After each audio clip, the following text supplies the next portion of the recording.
Om Shruti Smriti Purananam Alayam Karunalayam Namami Bhagavat Padam Shankaram Loka Shankaram. Salutations to Bhagavat Pad Shankaracharya, who is the repository of the Shrutis, the Smritis, and the Puranas, who is also the abode of compassion and the benefactor of the world. We are on verse 54.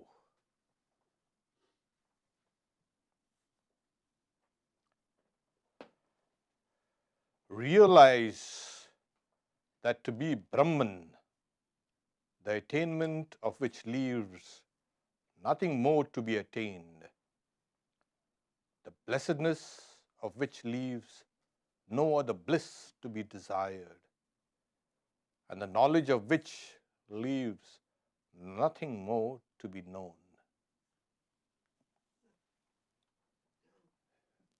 We have a lot to unpack because the next verse is more or less similar. It echoes this verse. Before we proceed, today is also the birthday of Swami Satyamayananda. He was one of the greatest disciples of Sri Ramakrishna. He also happens to be my Param Guru, that is my Guru's Guru.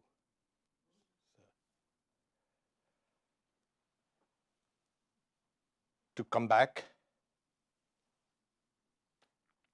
realize that the original is avadharayet, to deeply understand. Yeah, it could be called realization. So he's saying, realize that to be what? Brahman. And how do you know? The attainment of which leaves nothing more to be attained. Yal labha na paro labho. There is no higher attainment or gain than this. Yat sukhan na param sukham. And the bliss or the happiness that you attain to this, there is nothing higher than this. Yat jnanat na param jnanam. So, and knowing which there is no higher knowledge. If you notice, it is speaking about the three qualities of existence, bliss, and consciousness, or the Sat and Chit and Ananda. Let's look at it like that. First thing, when we look out in the world, you go out on the streets and walk on the streets, you know, what the first thing you'll find? Oh, everything is so busy. And then if you keep on thinking, you appear very insignificant.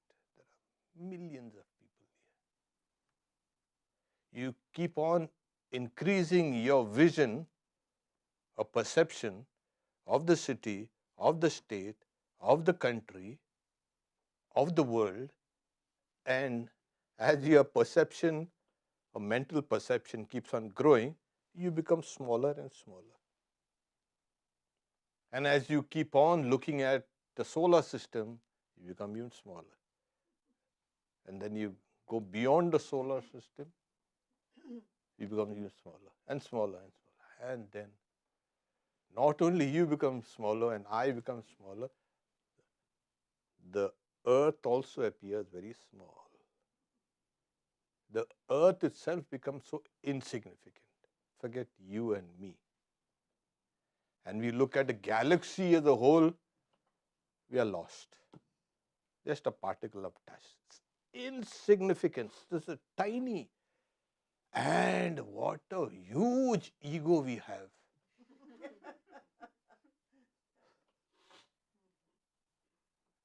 This is called Maya. Now, like Richard Feynman says, some star which is some millions of years was there and got exploded, it maybe died. That light has traveled, spread over and over. It has taken millions and millions of years to come here to me and enters into this small black hole of the eye, and I can know. I cannot conceptualize the time, I cannot conceptualize the distance. But yet there is something significant in me. What is that significant? It is that consciousness. I may be insignificant. According to size, you go and stand beside a big elephant, African elephant, you'll feel. And then you go and let that elephant stand beside a big blue whale. So it is not the dimensions. Here, so what is that Brahman? Now this Brahman, can you imagine, it is, even more distant than that starlight that has come, or the galaxy light which has come. When you attain this, you do not feel insignificant. So there has to be another dimension within us which feels that it has reached a very crest. There is nothing higher than this. You look out in the world, you look inside and you'll see the own creation of your own world. All the imaginations, all the desires, all the thoughts, and all the mistakes and all the good deeds that we have done, it's kind of clamoring. We are lost in that inner world also. There also we feel, oh my God. Okay. But go down deeper and you will find a place where, like Alice in Wonderland, you enter inside and enter in a different world. That is what is saying. It leaves nothing. This is the highest success. This is the attainment of which leaves nothing more to be attained. What is it to be attained? Oh, I want to go here, I want to eat this, I want to see this, I want to be this. I want to be this is X, Y, Z. Raised by the power of 10, 20, 100. All the things that you ever thought about, what is to be attained? Why? When you become infinite, what is there to be attained? When you are not only finite, when you're infinitesimal, you're small, you want to attain.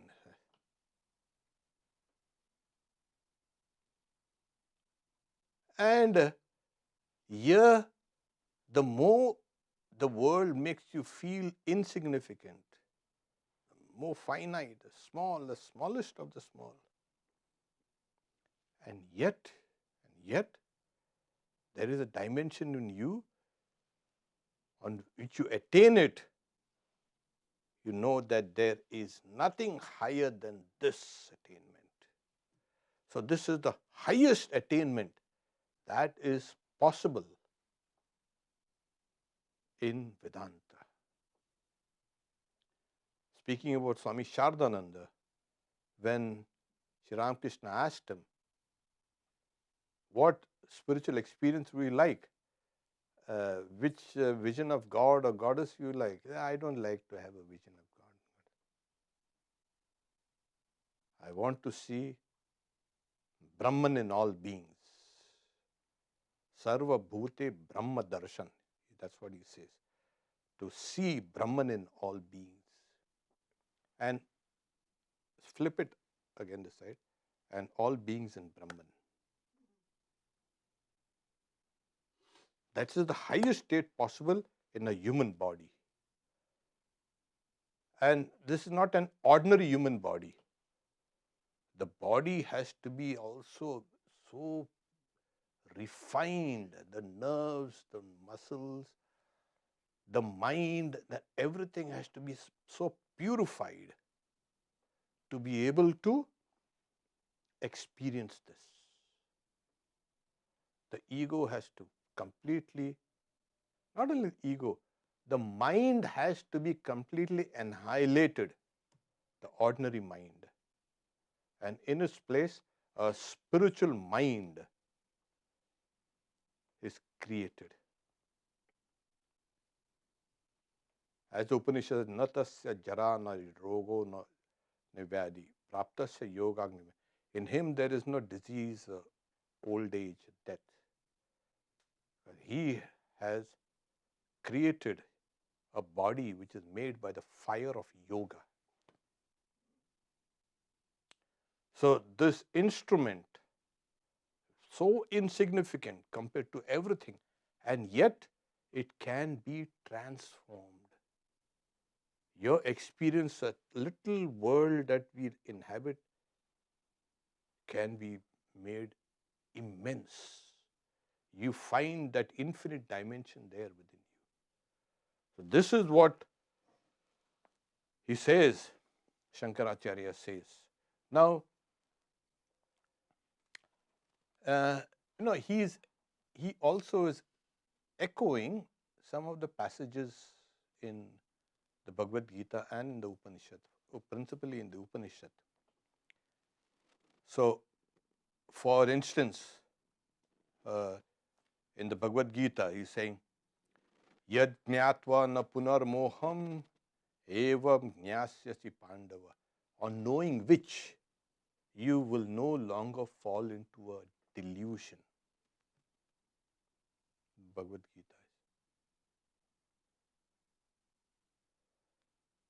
Then in the 6th chapter, that is in the 4th chapter, in the 6th chapter, Yam labdva chaparam la, the same word, labda, the attainment. On attaining which, you feel there is no higher attainment. Yam labdva chaparam labha manyate nadikam. Yasmin sthito na dukkhena. And established which, even the heaviest pain and affliction will not move that person. They will say, what happens? Suppose some pain or misery and all comes, that person is unmoved. Nothing can move him, because that person has realized his own immutability, his own, can say, infinitude. So this is what is an echo of the Bhagavad Gita. And then he says, Yat jnanat na param jnanam, and knowing which there is no other higher knowledge. Oh, I want to know more, I want to know. I go here and I go there, I go to this guru and I meditate on this form and I go to that form. And then I go to this center and I go to that ashram and I take this mantra and I take that mantra and I make salutations and prostrations in 100 different places. I drink the sacred water out of 20, 100, 200 other places, everywhere going.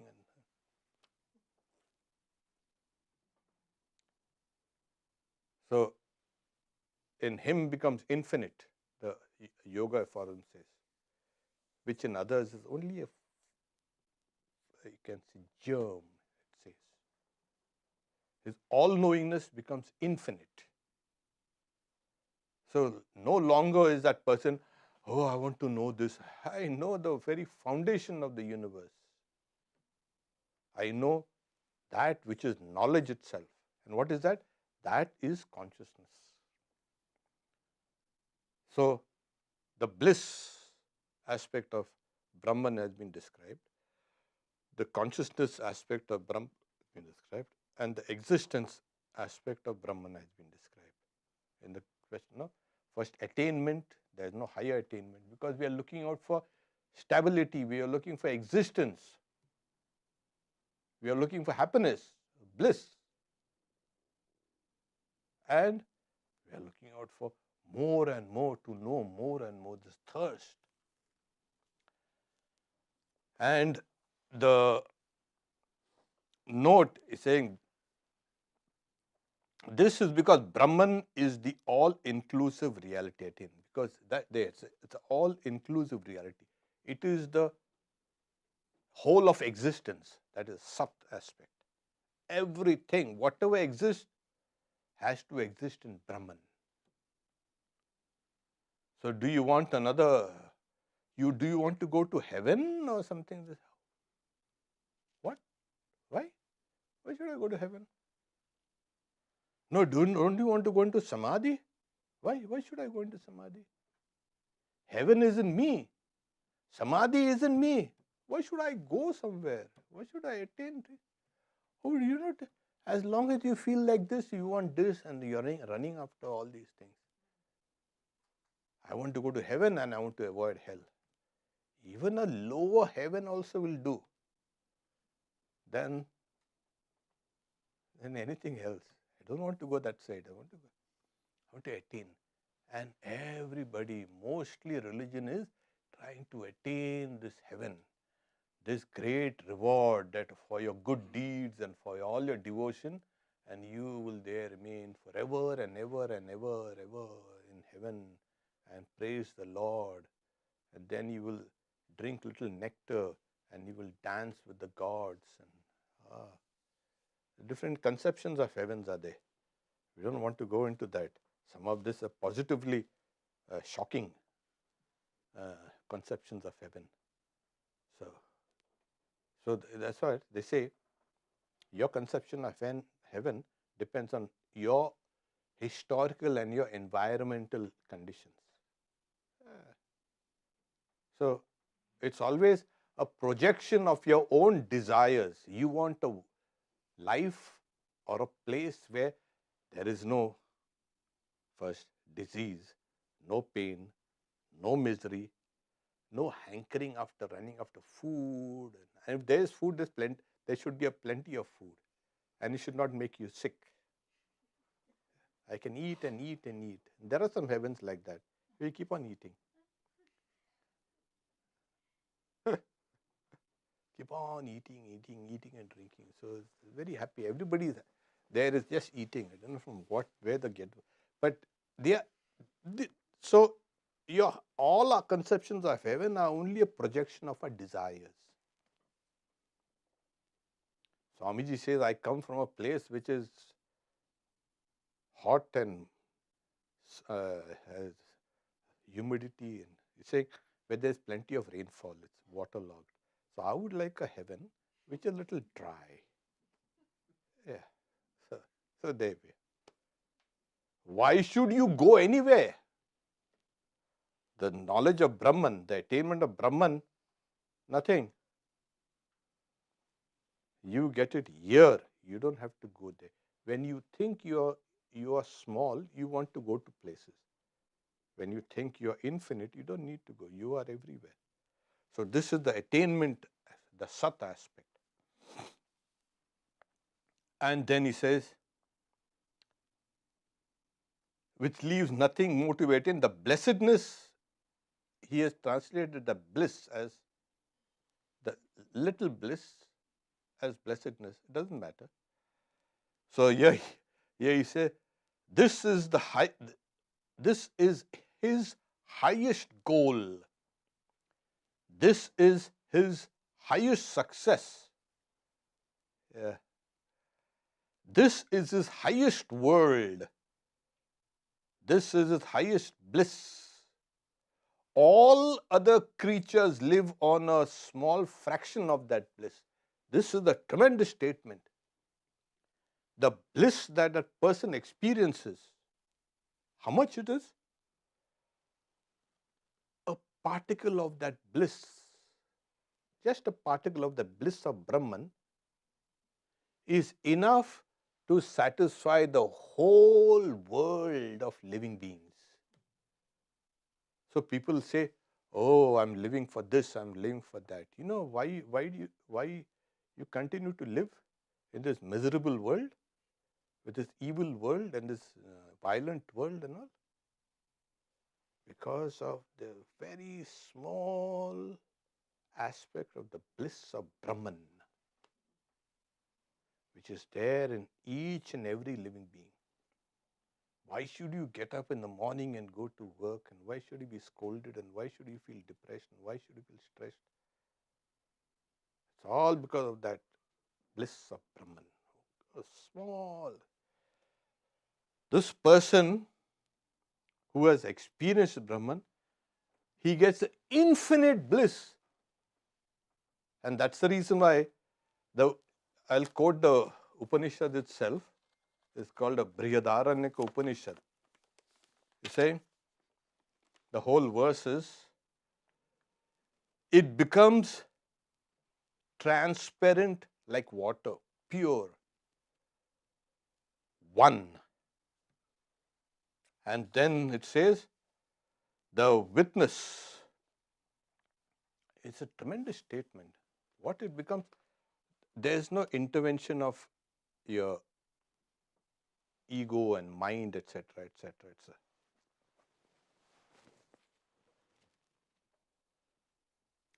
This is, and one, the witness, and without a second. This is the sphere, the state of Brahman. O Emperor. Emperor is meaning King Janaka.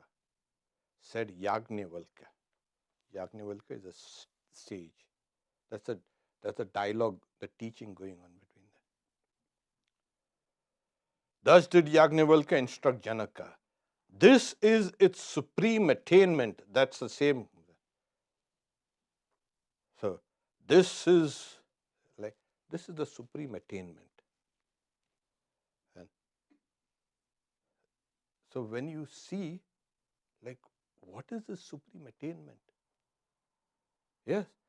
So this Brahman, somehow we can understand that the infinity here within us, in us, which we are not aware of at all.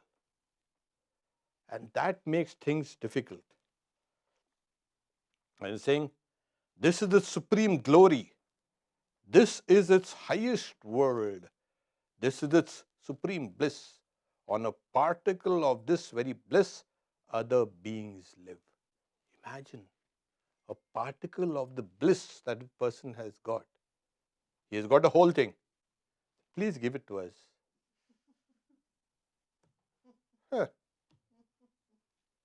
So because we are tiny, we are insignificant, we are only getting a particle. And that we have to share it with 8 billion people, human beings, and another trillions and trillions of other animals and birds and all, everywhere. So what you are left with? Nothing, just a little of this. But that very little bliss that we get is actually sustaining us, sustaining all living beings. Now, the next verse itself in the Upanishads is very significant. There is an evaluation of bliss. So we have a little bliss. Okay. Thank God we have a little. We can live at least. Because the Upanishad, who can live, who can breathe if this supreme space, which is bliss, is not there in the hearts of all beings? So the Upanishad takes up this. He who is of perfect of physique and prosperous amongst men, the ruler of others like a king, that's a great thing. And he has studied the Vedas. Can you imagine? He is rich, he is young, he is famous, he is well studied, and he has got all human enjoyments. This represents one unit of human bliss. So it's not talking about $1 billion, talking about $1 trillion. Yeah, everything is open for that person. That is, that person can have all the enjoyments, uh, but he is well read, he is upright, he is honest. So he has studied the Vedas, he is prosperous, he is a ruler of men, and he has got fine health. That is very important. This is one unit of human bliss. So even if we strive to attain this one unit, we will not get it. Impossible. Multiply that by 100, and it's saying the bliss of the Gandharvas, the celestial minstrels. This human joy multiplied 100-fold, 100 times. So it is the slightly higher beings than us. And then multiply that by 100, and then it comes to the departed ancestors. There is a annexe of heaven, where not really heaven, but the annex. So where there are those departed ancestors who go there, and then they will come down and will go up.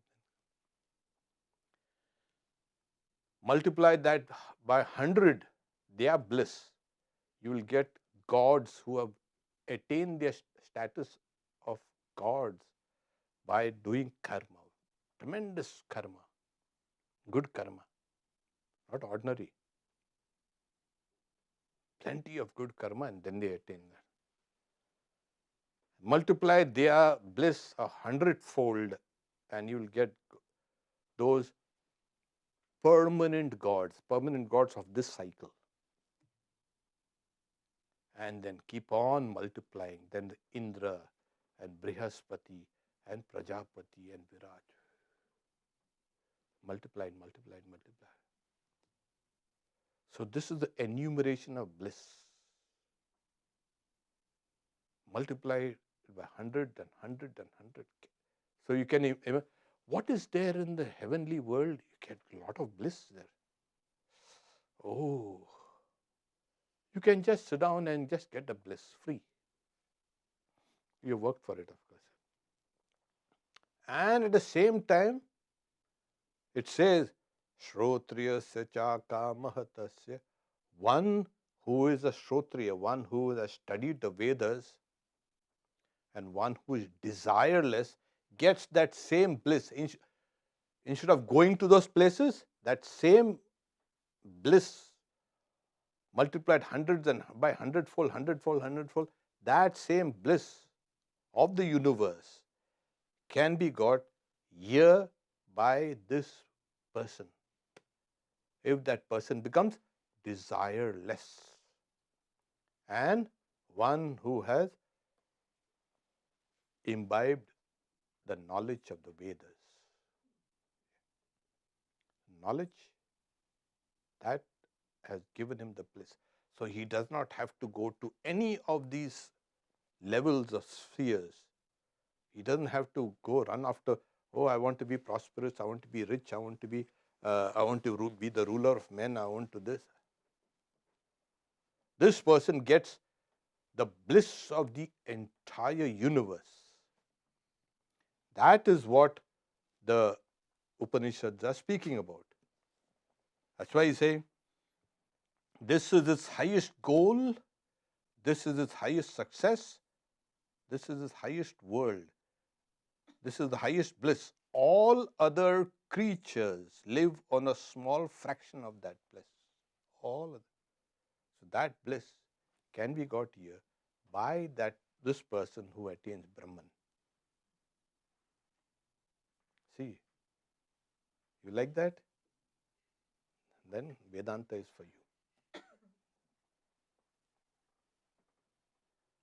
So what is because we've been trying to tell people Brahman, and it has become so abstract and so dry. What is this? So dry. Brahman? What is Brahman? Dry.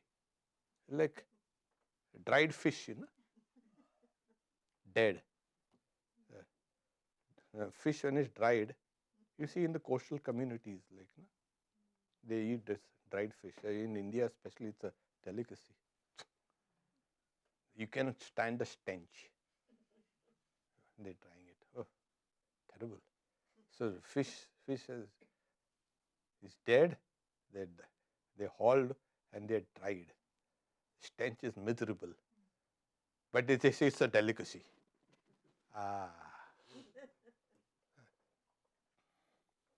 Brahman has become like a dead fish. Dry. Oh my God, Brahman everywhere, Brahman and Brahman and Brahman. Everybody is preaching Brahman. The Upanishads are saying, no bliss to be Brahman. Anando Brahmeti Vijanat. No bliss to be Brahman. What are you talking about? This Brahman, Brahman, Brahman. Here it is. Here is the bliss. Where? Here within you, within every one of us. The bliss of the entire universe is there within you for the taking. And imagine what we are doing. We are running around for candies. Now, who is to be blamed for this mess? No one. You yourself. Don't blame your karma. Don't blame God. Don't blame the environment. Don't blame your parents. You. And if you can stomach this, then you are welcome to Vedanta. That is Vedanta for you. Then we'll give you a lot of bliss. Plenty. You will not be able to contain it. So, this is the lesson that say, realize that to be Brahman. That's the reason he's saying. Understand or realize to be that which to be Brahman. The attainment of which, because it's an inclusive reality, that there is nothing higher than this, nothing higher, no higher bliss, no higher attainment, no higher knowledge, where the knowledge becomes infinite. What do you mean knowledge becomes infinite? That person becomes infinite. That's it. And there here he says, the next is knowledge, etc. Compare. He says, he who knows that highest Brahman becomes Brahman. Sayo havai tat param Brahma.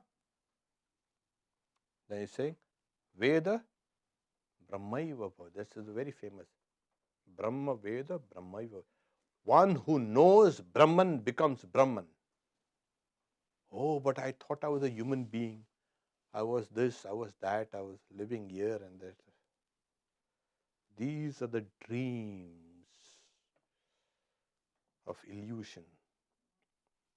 That's why I quoted from the Bhagavad Gita. Yat jnatva na punar moham evam yasa. Knowing this, you do not fall in any other delusion. This is the bliss. So, you become. How do you become? Yes. It's not an exclusive club. Oh, please, there's a door here.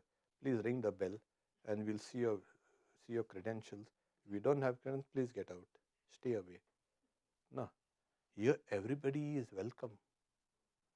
Everything is welcome. And nobody wants to go there. I talk about that Swamiji's story about the example of a Chinaman who was released after 50 years in a dungeon. And he comes out and there's warm sunlight, and he's told that on the ascension of the new emperor, all political prisoners are released. Please go. No, I'll die here.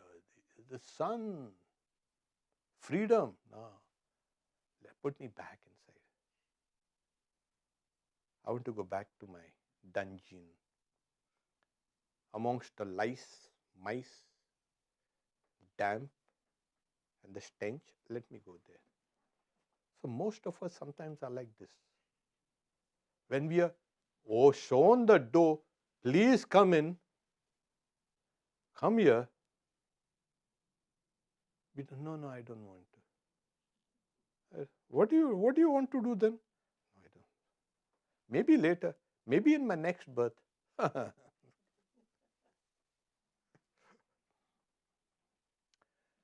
So Vedanta invites all of you.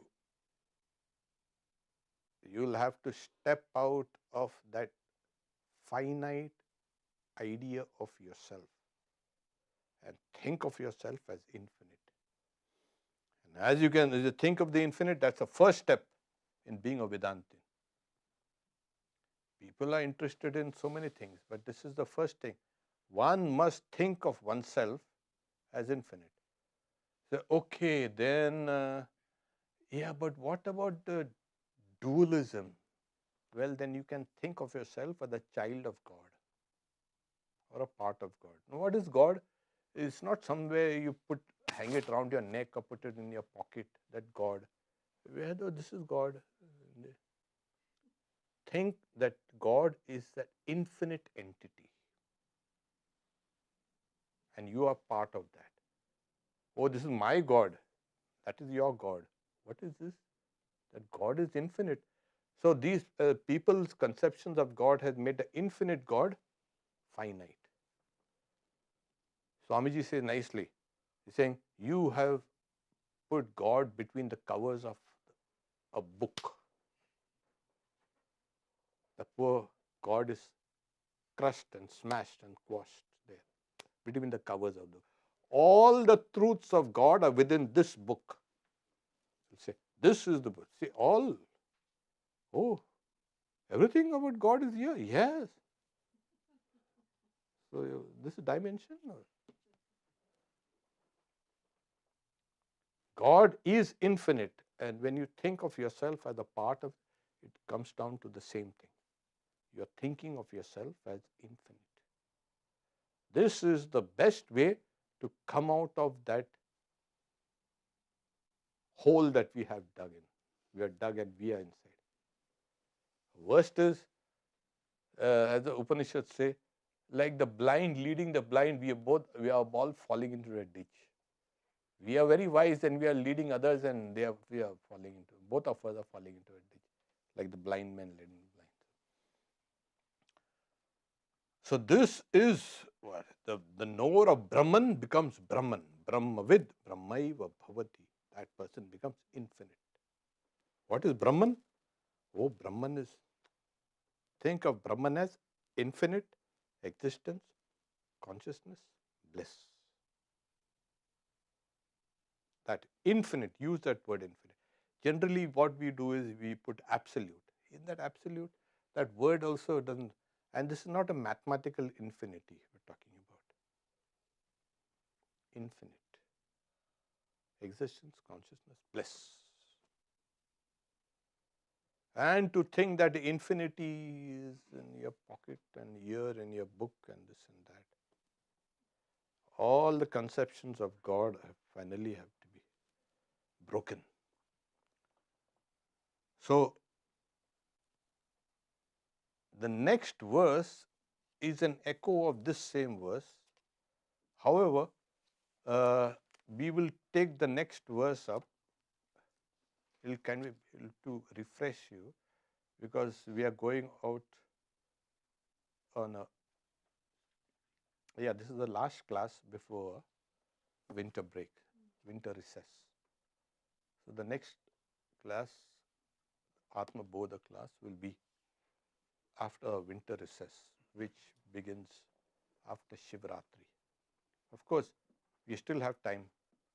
We have the 1st of January Kalpataru, and then we have the 11th January, we have the Vivekananda Puja.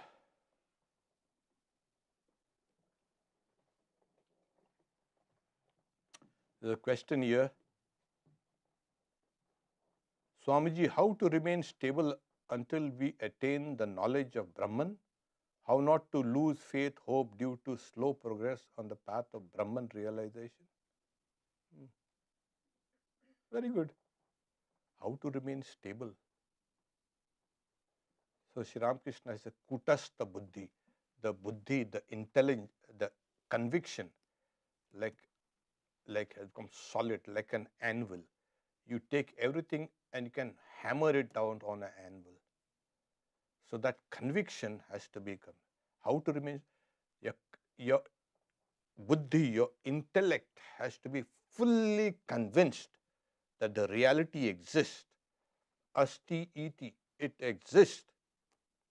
If you are doing meditation and japa without the idea that the Atman exists, if it is not there, it will be like rowing the boat with the anchor still down. It has not been hoisted up. So you will be there in the same place even after making all the efforts of rowing. That is how to remain there. This is what it is. How to remain stable. That's the first stability. Then the second stability is you must have a consistent spiritual practice. And now a consistent spiritual practice is not just watching YouTube videos and reading books. Consistent spiritual practice is plunging deep into meditation. That has to be consistent. That will become. Okay, so I think how not to lose faith, hope due to slow progress. Now the more unselfish you become, the more faith and love in you grows. Yes.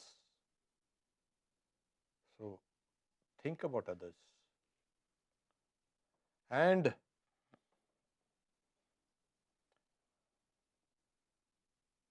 this faith, and some are born with that excess of this.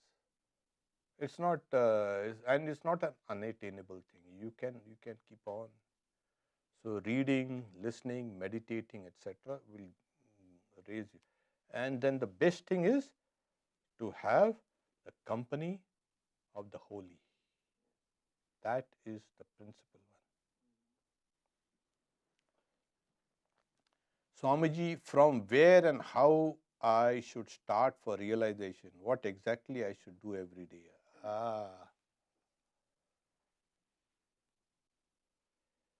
You start by asserting your divinity. Tell yourself that at the core of my being, I am divine. That assertion, and also the other part of you should be the dismissal or the disownment or the renunciation of all what you are not. Oh, I'm a useless, I'm a hopeless, I'm depressed, I'm anxious, and throw that thing out. That's very important. Must have tremendous self-confidence. To suppose you have to, if I tell you you're going to climb the Mount Everest, now forget Everest.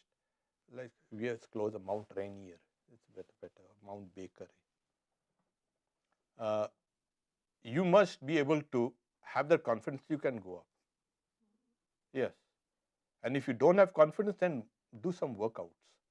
Do some running about here and there, and also do some ice skating also. You might need it from Mount Rainier.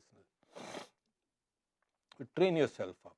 Think of it as something that you need to reach there, and you need to begin conditioning yourself. Okay. Swami, is this the same bliss that Sri Ramakrishna has when he was asked if he was in pain or the cancer of his throat? Yes, of course, the same bliss. Swami Turiyananda, and that's what. So, Swami Turiyananda, he goes to see Sri Ramakrishna at Kashipura, and then he asks, how are you? How are you? Because he was a guru. Oh, it's paining. I cannot eat anything. It's very painful. And the throat is burning constantly. So Swami Turiyananda, before he had become even Turiyananda, he said, but I see that you are immersed in bliss. Sri Ramakrishna smiled, oh, the rascal has caught me. So, yes, it's the same. There's only, every form of bliss is actually from one source only, that's Brahman. That's all. Sometimes the bliss of Brahman, like from the glacier, the water, the melt, snow melt comes down, and by the time it comes down, goes to the ocean, it's all muddied and all polluted and all. It's the same bliss, but it has become muddied, but it's the same bliss. So it's the same bliss. You cannot have any other bliss.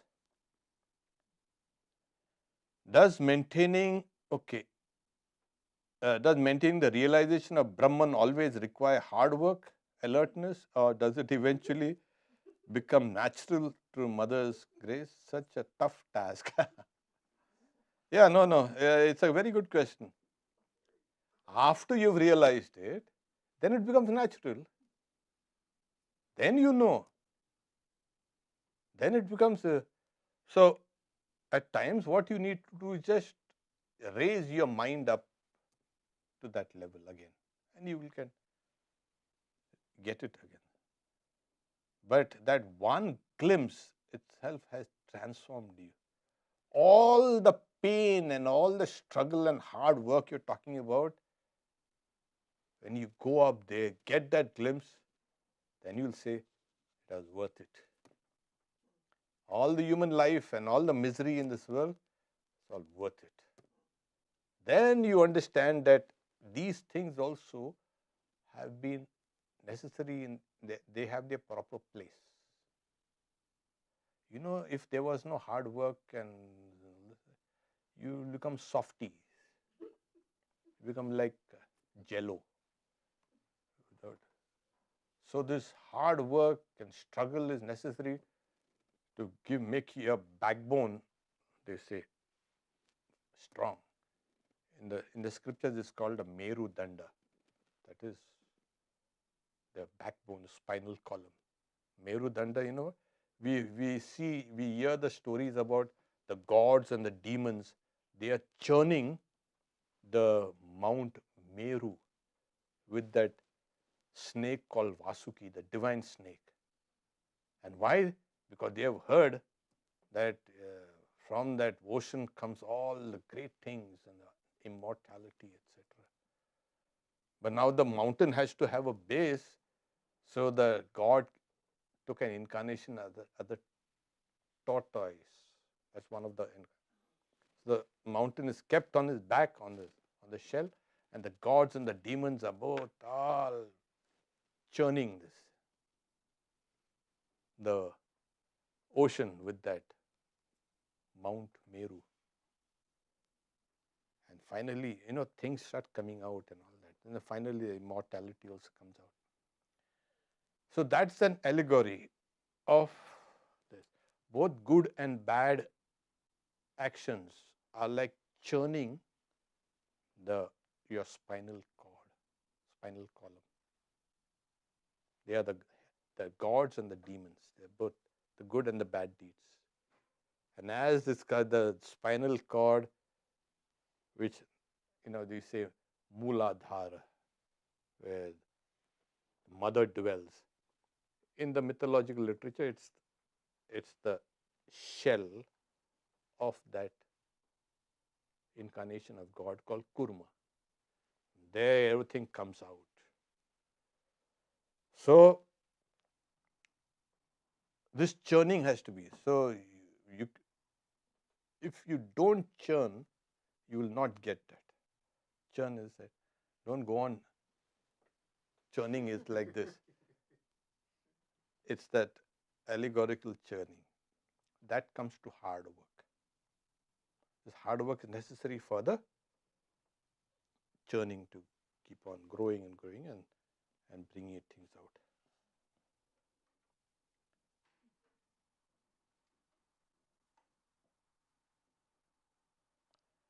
Alertness, etc. Well, you know, yeah, like I said, hard work and concentration, alertness. This This is part of the whole. So, yes, it needs tremendous strength. But Shri Ramakrishna says, oh my God, these people, they will pass one examination, two examinations and all, then they're so much, they're completely exhausted. It's much easier to realize God than, hey, oh my God. But you must have the right teacher, the right mantra, the right means. If you have that, then it becomes very easy. And take for instance, you are not articulating the mantra correctly, and that's going to stall you. Your own. So take care of all the means perfectly, and things will start getting better and better. All these questions are here. And tomorrow we have a Karma Yoga at a retreat. Sunday morning, 10 o'clock, we have the fearless Swami Turiyananda, because his birthday is coming on. Mother's children, of course. Om Shanti Shanti Shanti Hari Om Tat Sat Shri Ram Krishna